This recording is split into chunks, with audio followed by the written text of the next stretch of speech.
Frères et sœurs congolais, lorsque je suis arrivé au pouvoir, le pays était dans une situation de crise.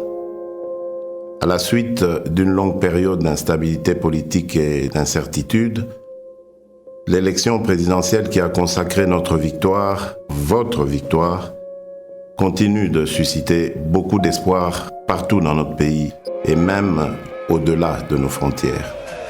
Le jour de mon investiture, je vous ai bien entendu me rappeler « Félix, Papa alobaki, le peuple d'abord ». Les défis de notre pays sont immenses.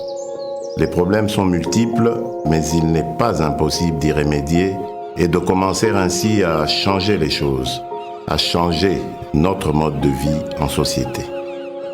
Pour engager le changement, dans le contexte politique particulier de la période après l'investiture, nous avons commencé à travailler avec les moyens à notre disposition. Pourquoi ? Parce que face au désir ardent de changement immédiat qui traverse tout le pays, nous avions décidé de ne pas croiser les bras en spectateurs passifs. Pourquoi ? Parce que quand on veut changer les choses, on n'attend pas de réunir toutes les meilleures conditions. Nous avons lancé le programme des 100 jours. Ce programme ne va sûrement pas résoudre tous nos problèmes en quelques mois, mais il est un début de solution. Nous avons commencé à doter nos villes de certaines infrastructures routières et d'apporter les réponses dans la production agro-industrielle ainsi que dans le domaine de la santé et dans bien d'autres. Nous avons ouvert plusieurs chantiers un peu partout. Ces chantiers, une fois finalisés, vont soulager déjà quelques-uns de nos problèmes.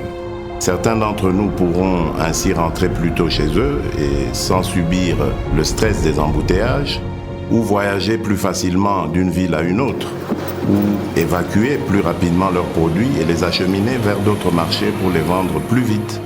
D'autres vont enfin avoir accès à l'éclairage public, à l'électricité, à l'eau dans leurs habitations.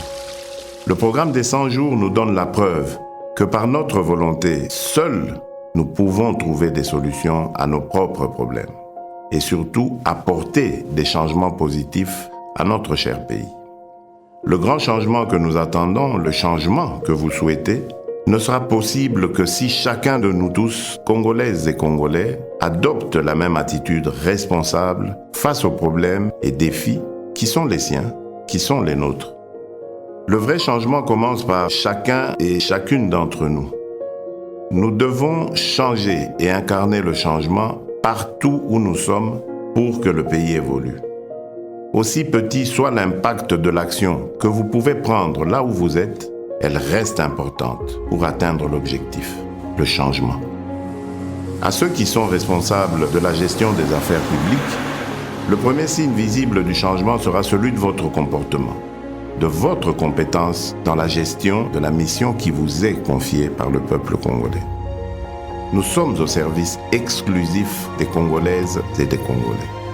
Sachons désormais travailler pour le changement de notre pays. Mes chers compatriotes, chers frères et sœurs, je rêve d'un Congo meilleur. Nous avons le devoir de construire un Congo meilleur où tous les enfants, filles et garçons, ont droit à l'éducation, à la santé. Un Congo où aucun enfant ne dort dans la rue ni ne meurt de faim. Un Congo où toute personne orpheline, veuve, vulnérable ou vivant avec handicap est accompagné par les institutions de l'État.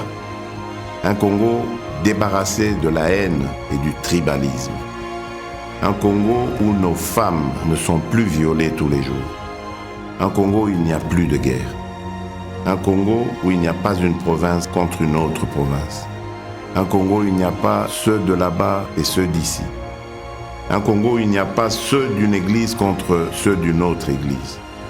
Un Congo où il n'y a pas un camp politique contre un autre camp politique. Je veux un Congo où il n'y a qu'un seul camp, le camp des Congolais unis et fiers de notre riche diversité. Un Congo de changement des mentalités. Nous avons le devoir de porter le grand rêve et de redonner de la grandeur à notre pays. De bâtir un Congo debout et digne, un Congo des travailleurs responsables, vigilants et gardiens de nos lois. C'est le Congo que je veux pour nous tous. C'est ce Congo-là, notre Congo, pour lequel vous m'avez donné le mandat. Ce Congo est possible si nous acceptons de changer dès à présent. Oui, ce Congo est possible. Que Dieu bénisse la République démocratique du Congo.